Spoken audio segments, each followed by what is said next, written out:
In the grim darkness of the far future, war isn't fought alone.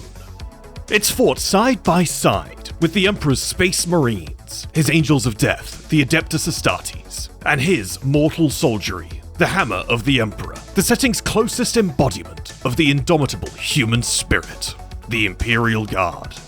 There are pairings of mortal and transhuman alike that have stuck out to me over the years. Pairings that are sometimes classic, sometimes efficient, sometimes horrifying, and sometimes just an ode to the dogged defiance of the human soul made manifest.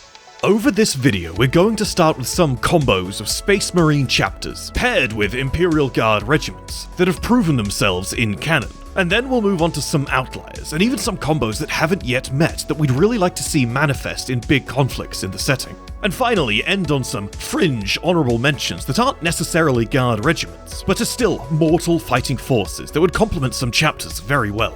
Also, if you want more of this free-form style of lore video where we get a little bit hypothetical, do let me know in the comments. Also, don't forget to like and subscribe. Let's begin. Starting off with the Ultramarines fighting side by side with none other than the Cadians. In the same way that the Cadians are the most easily recognized face of the Imperial Guard, the Ultramarines are the poster boys of the Adeptus Astartes. And for good reason. They're disciplined, strategic, and efficient. They calculate and adapt to win.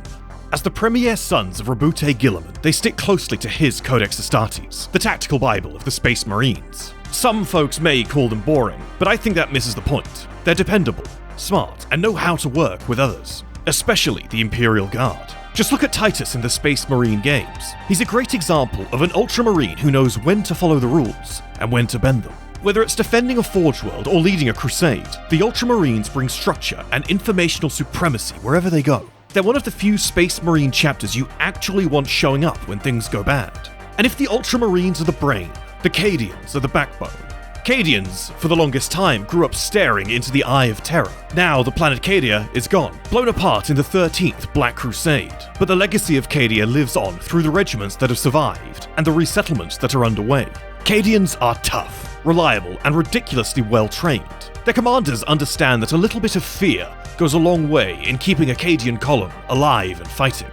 In the first Space Marine game, we see them holding the line on Graia, whilst the Ultramarines clean up the biggest threats. That's kind of their thing. They hold, so others can strike, be it blue-clad Space Marines or backline artillery. There's no theatrics, no superhuman strength, just grit. And despite all they've lost, they are still one of the most reliable forces of the Guard. They fight like they've got something to prove, because with Cadia gone, they do.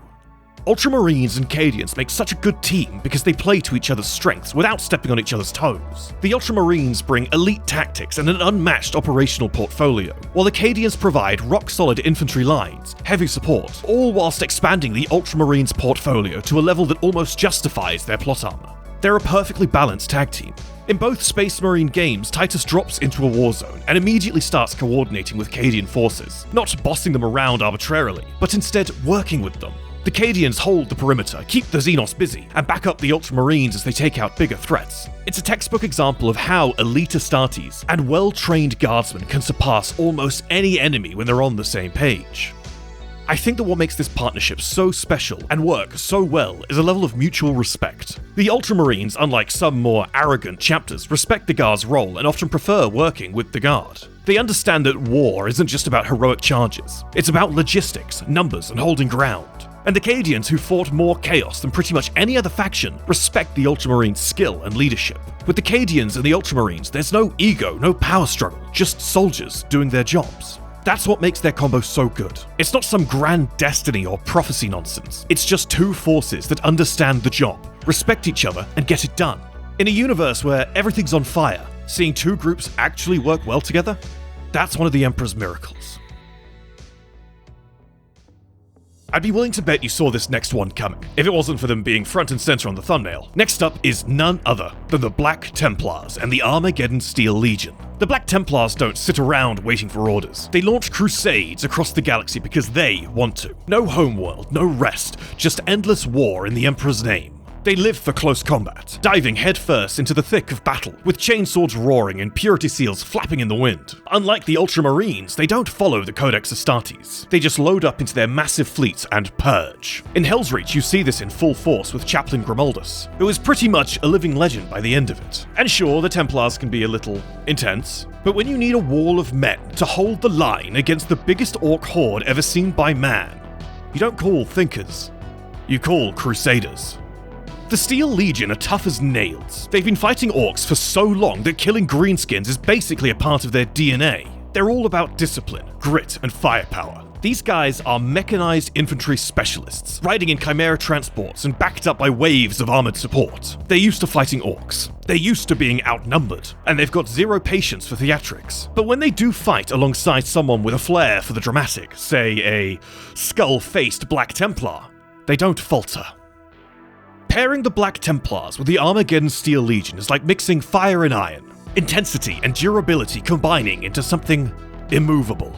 Unlike the more structured, clean-cut partnership between the Ultramarines and the Cadians, this combo thrives in chaos. It's not about perfect coordination, it's about a shared doggedness, a shared fury, and a mutual refusal to quit in the name of humanity. At Hell's Reach, the Steel Legion are basically holding back the end of the world, and the Black Templars are right there with them in the mud and filth. No one is the sole star of the show, despite how often Grimaldus is propped up as. You see, one of his most famous quotes is literally, "They call me the hero of Hell's Reach, as if there was only one." In reverence of all those present, the Steel Legion very much included, the Templars charge headlong into the worst of it, fearless and loud, while the Legion locks down the perimeter and keeps the war machine rolling. It's raw, it's desperate, and honestly, it's glorious. Not vain glory, true glory. Perseverance in the face of annihilation. The Templars' acrimonious defiance pushes the Steel Legion, and the Legion's stoicism in the face of uncountable losses keeps the Templars aware of the stakes. Where the Ultramarines and the Cadians are a smooth, textbook example of Imperial cooperation, the Black Templars and Steel Legion are the opposite. Messy, loud, sometimes borderline suicidal. But in a good way. Hell's Reach didn't hold because of one man or one army. It held because of synergy. The next pairing is one of mortals born to die, and men capable of exploiting their deaths. The Death Corps of Krieg and the Red Scorpions chapter. The Red Scorpions are one of those chapters that seem as though they've just walked straight out of the Ecclesiarchy's character creator. Or chapter creator. They're strict in all capacities. They have a borderline fanatical reverence for the Codex Astartes that surpasses that of even the Ultramarines. And without skipping a beat, they are just as religiously zealous as the Black Templars. In many ways, the Red Scorpions are the perfect Space Marines. But as their allies know, they are in many ways extremely imperfect. Just ask Inquisitor Locke. The Death Corps of Krieg are what happens when trench warfare, trauma, and religious devotion are all amplified. They don't just expect to die, they train for it. Born in a post-apocalyptic wasteland and raised to atone for their world's heresy, they fight like they're already dead. Masks on, head down, and marching straight into hell. Though as I write this and read it aloud, I would like to dispel the meme for just a moment. Whilst in some ways they are shovel-wielding madmen, the Kriegers very much do feel fear. They spent the entirety of the Siege of Rax browning their pants. However, they are relentless, loyal, and suffer body counts well into the millions for their world's redemption. The Death Corps isn't a master of heroics or tactics, it's a master of attrition. The Red Scorpions and the Death Corps of Krieg work disturbingly well together, probably because neither of them cares how many corpses it takes to win a war. This combo isn't about synergy in a traditional sense. There's no banter, no heroic last-minute saves. It's all about cold efficiency, shared fanaticism, and an uncomfortable level of mutual acceptance for casualties. Well, mortal casualties. The Siege of Rax was a meat grinder of apocalyptic scale, uncountable dead over years of trench warfare. The Red Scorpions didn't just show up to help, they showed up to cleanse. And then, in good Red Scorpions fashion, they left, leaving someone else, the Kriegers, to foot the bill for several years, before returning to finish the job in the last stretch of the war. The Kriegers provide the grind, the bodies, the immovable object. The Red Scorpions provide the punch, the unstoppable force. There's no ego clash, no command confusion, where some Space Marine commanders might hesitate at the cost of a certain conflict, or guard generals might resent having no men left to lead, as they've all been converted into cannon fodder. These two forces actually agree on the price of victory, a price measured in mortal lives. Just to provide some clarification on my prior comment, the Red Scorpions are really good at leaving their allies to die. During the Valhallen incident, the chapter, who up until this point had a stellar relationship with the Ordo Xenos, were commanded to fight to the last at the orders of Inquisitor Locke. The Red Scorpions Terminator captain, Karl, who would later go on to become their chapter master, basically told Inquisitor Locke to suck an egg before taking off in his Thunderhawk with all his men, leaving Locke to be eaten by Tyranids. The Kriegers never stood a chance. Compared to the Ultramarines and Cadians, or the Black Templars and Steel Legion, this pairing is so good because it's so brutally representative of the status quo that exists between Space Marine and Guardsman that the setting is so renowned for. This next entry is a little fringe, inasmuch as we know for almost absolute certainty that these two forces have worked together innumerable times, though maybe it's a bit of a testament to just how well they work together that we haven't actually got any canon examples that we can bring up. This is about none other than the Red Hunters chapter and the Inquisitorial Stormtroopers. The Red Hunters are basically the Inquisition's personal Space Marines, outside of the Death Watch and the Grey Knights. When the Inquisition needs something done fast, quiet, and without loose ends, the Red Hunters are without peer. These guys are secretive, hyper-disciplined, and totally fine with having their memories wiped after missions to maintain purity. It's not about glory for them, it's about obedience and secrecy. Their chapter badge even includes a version of the iconic Inquisitorial rosette. The Red Hunters are trusted by all three of the major Ordos, Malleus, Xenos, and Hereticus. They're a quote-unquote normal chapter of Space Marines, who take on tasks that would otherwise be designated to the best of the best, the Grey Knights and the Death Watch, which is kind of wild considering how most Astartes feel about the Inquisition. The Red Hunters show up, get the job done, and forget the whole thing ever happened. Clean, quiet, lethal. Just like how the Minotaurs are the secret hand of the High Lords, the Red Hunters fulfill a similar purpose for the Inquisition. I have written and rewritten this section about the Red Hunters, I think 6 times, because I cannot decide on what elements about this chapter I want to gush about. They are one of my favourite chapters in this setting, and I really wish they got more attention. I just think they're neat. Inquisitorial Stormtroopers are the best of the best. Picture Tempestus Scions, but even more elite and with a license to kill anything. Their training is brutal, their equipment top tier, and their loyalty to the Inquisition absolute. These are the mortals who go toe-to-toe with Xenos and Heretics and actually win. Inquisitorial Stormtroopers are essentially Warhammer 40k Dark Tide's Havoc 40 players. Their missions range from guarding Inquisitor strongholds, precision strikes to full-on purges, and they do it all with almost no support. These aren't frontline soldiers, they're scalpel teams, moving through shadows and cleaning up the kind of messes no one talks about. If they show up, it's because the Inquisition has decided someone needs to be redacted from the galaxy. The strength behind the Red Hunters and Inquisitorial Stormtroopers isn't their firepower, though obviously that helps. It's the shared mindset. Both of these forces are all about secrecy. They don't fight wars, they terminate threats, and they do it without politics, without ego. After the Badab War, the Red Hunters were sent to monitor the chapters on penitent crusades, those who had fought for the secessionists. The Red Hunters weren't there to mentor or inspire or teach, they were there to watch, and eliminate if need be. That kind of job takes a cold detachment, even by Space Marine standards. That same mentality makes them perfect partners for Inquisitorial Stormtroopers. The Stormtroopers handle the close quarters stuff, the human scale objectives, sabotage, infiltration, political resolutions. The Red Hunters come in for the hammer blows. It's high speed, high lethality, no questions asked warfare, and neither side cares who gets the credit. Most Guard and Astartes combos function on mutual respect or battlefield synergy. This one runs on silence, shared purpose, and the understanding that if either force has to die to keep the Imperium intact, they will. No fuss, no drama, no questions. That might just be the most Inquisition thing ever. See, now we're moving on to Space Marine / Guard pairs that haven't necessarily crossed paths in any canon stories. However, they're combos that are excellent nonetheless for a variety of reasons. The first pairing being that of Jagatai Khan's White Scars and the Attilan Rough Riders. The White Scars are the Wild Riders of the Adeptus Astartes, lightning-fast, hit-and-run specialists who treat warfare like a predatory hunt. Their Primarch built their legacy around mobility, shock tactics, and a deep reverence for freedom. And beneath that high-speed warfare is a deeply philosophical and nomadic warrior culture. They don't crave conquest per se, they crave the perfect hunt.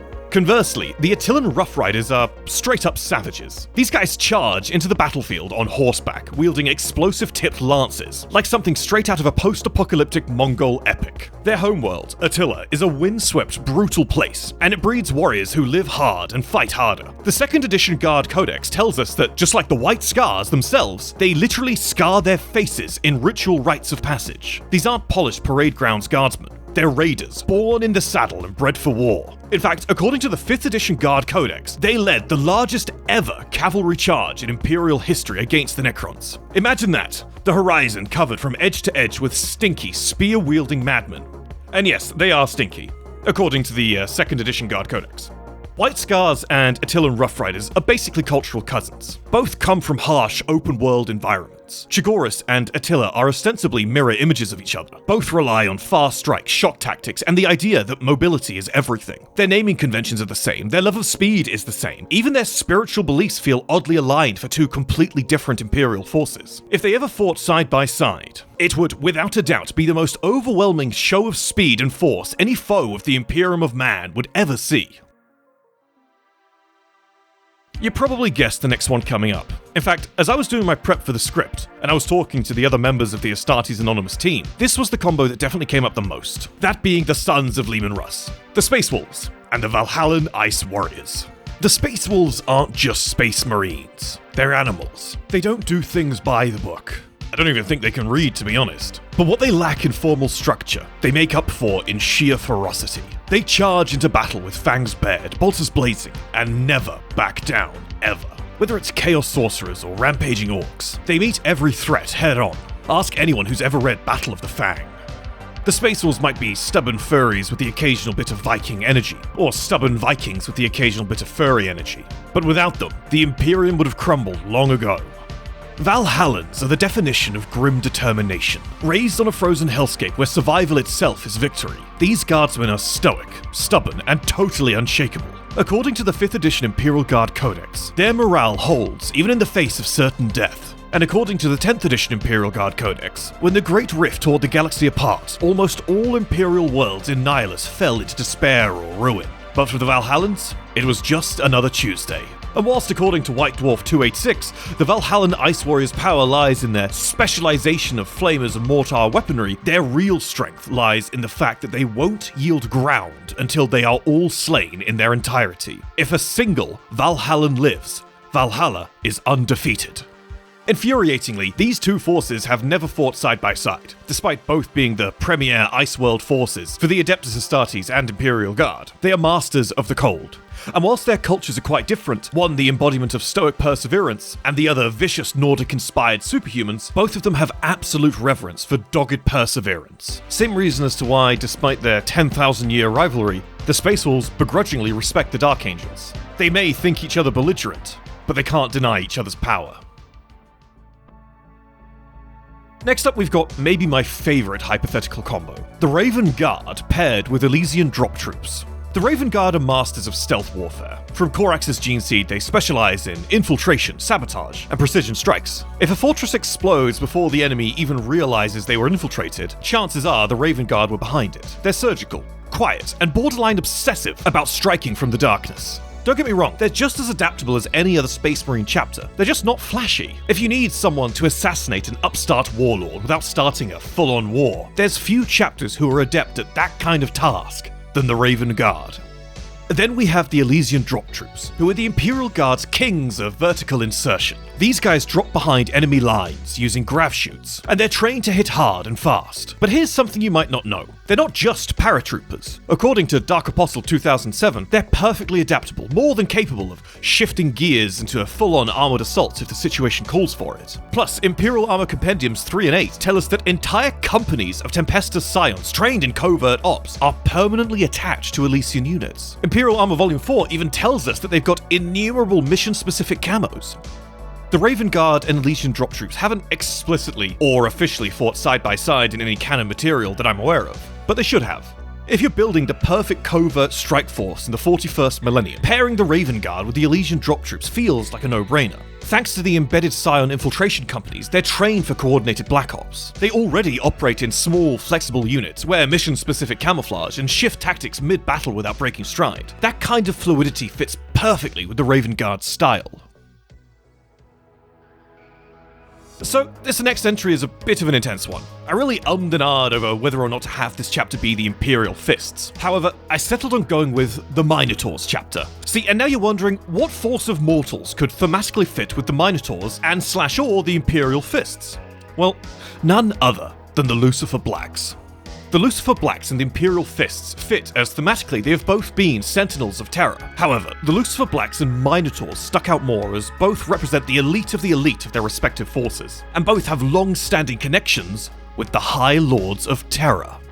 The Minotaurs are hunters, shock troops, and enforcers all rolled into one brutal, bronze-armoured battering ram. They were unleashed during the Badab War, tasked with crippling other Astartes chapters that had gone secessionist. And they did exactly that. They don't just fight enemies of the Imperium, they fight within the Imperium. In the Regent's Shadow novel, during the outset of the Indomitus Crusade, they were among the first chapters to receive Primaris upgrades, and deployed straight to Terra itself.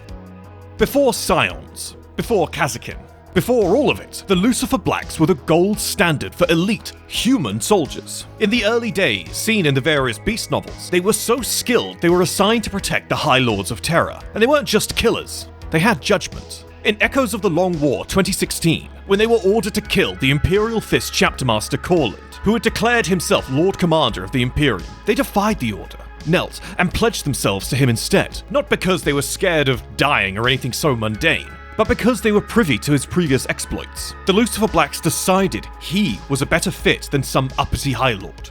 Both of these forces operate in the deep end of Imperial authority, where the chain of command is blurry and collateral damage is kind of expected. If you're looking for the duo that will win hearts and defend worlds, this isn't the one.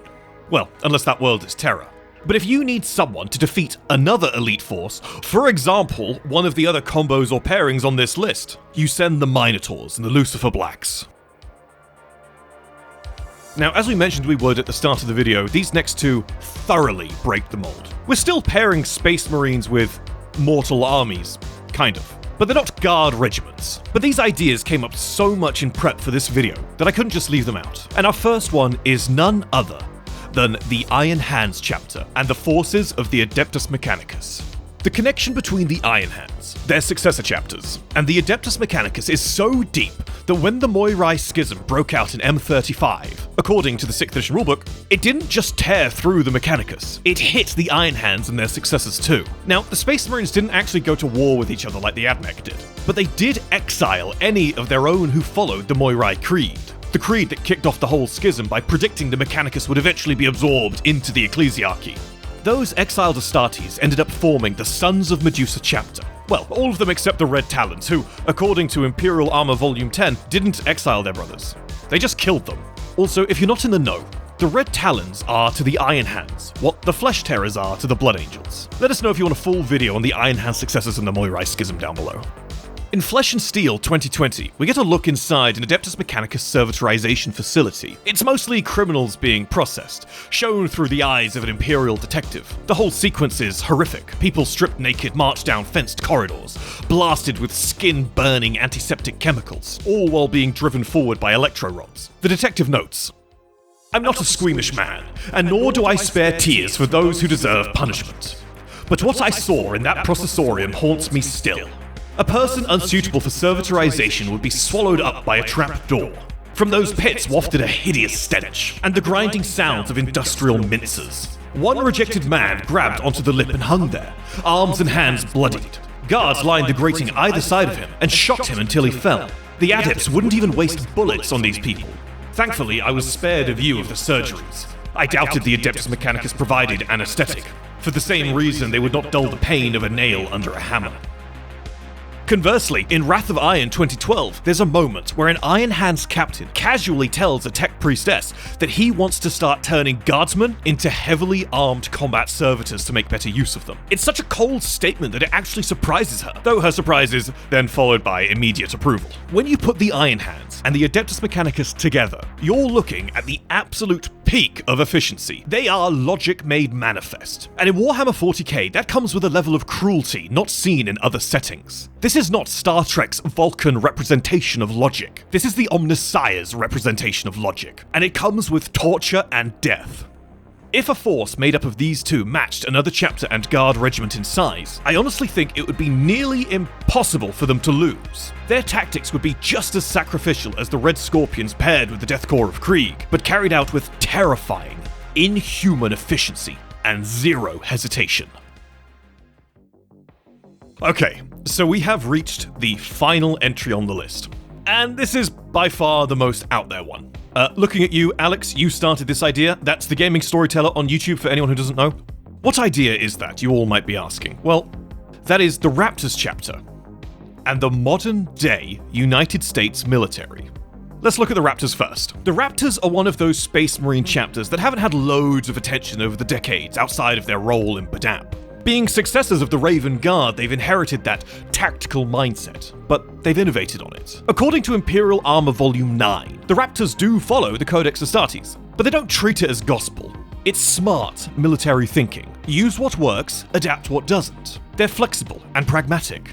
Each one of the chapter's companies basically acts like its own mini-army, fighting independently unless something huge pulls them all together. That autonomy, as mentioned in Deathwatch Honor the Chapter, lets them operate quickly and quietly without getting bogged down by top-heavy command structures. Something a lot of the Imperium really suffers from. One of my favourite things about them? Their use of camouflage. While some chapters scoff at their terrain-adapted paint jobs, seeing it as unworthy, dishonourable, hell, even cowardly, the Raptors see it for what it is. Practical. As shown in White Dwarf 494, they'll change their armor and gear to blend in with whatever environment they're fighting in. It's not about heroism. It's about winning whilst keeping your men alive to contribute to further conflicts. If you dropped a Raptors company into a modern-day conflict alongside the US military, I think they'd get along freakishly well. Think about it. Both value flexibility and mission-first thinking. Like modern Spec Ops units, think Navy SEALs, Army Special Forces, or even the SAS if you wanted to stretch outside of the US. The Raptors operate in small, highly autonomous teams, adapting quickly to changing battlefield conditions. Their use of camouflage might catch them flack in the Imperium, but in the US military, it'd be business as usual. Raptors' armor patterns change based on biome. Urban, desert, jungle, just like modern military uniforms and gear do. There's a shared understanding that visibility equals vulnerability, and survival depends on blending in. Plus, the Raptors don't get bogged down in tradition for tradition's sake. They follow proven tactics, but aren't afraid to break the mold if operational intel provides an unorthodox avenue to victory. That's very much in line with how modern Western militaries operate today, constantly innovating, always adjusting. Whether it's counterinsurgency in Afghanistan or urban warfare in Crimea, the Raptors would be right at home working with a force that values adaptability and keeping casualties to a minimum. Anyways, that's the 10. Let us know in the comments down below which one of these was your favourite. Actually, better yet, let me know which one you think is the strongest. We know there's dozens of other potential combos out there, so please do say which your favourites would be if they weren't a part of this video. Would they be ones in this list that you'd swap around, perhaps a lesser known successor chapter with a cool and unique combat doctrine? If there's enough demand for it, I will certainly do a follow-up. Till next time everyone, goodbye. Brothers and sisters of the Imperium, the creation of these chronicles demands time, toil, and no small measure of coin. Each patron who joins our cause does more than support. They become part of the very war engine that drives these tales forward. From humble initiates to exalted demon princes, our Patreon offers many tiers, each created with unique rewards and honors. And at the end of every podcast, we pay tribute to our most valiant supporters, those whose names are etched in digital glory. Join us, and together we shall keep the lore alive.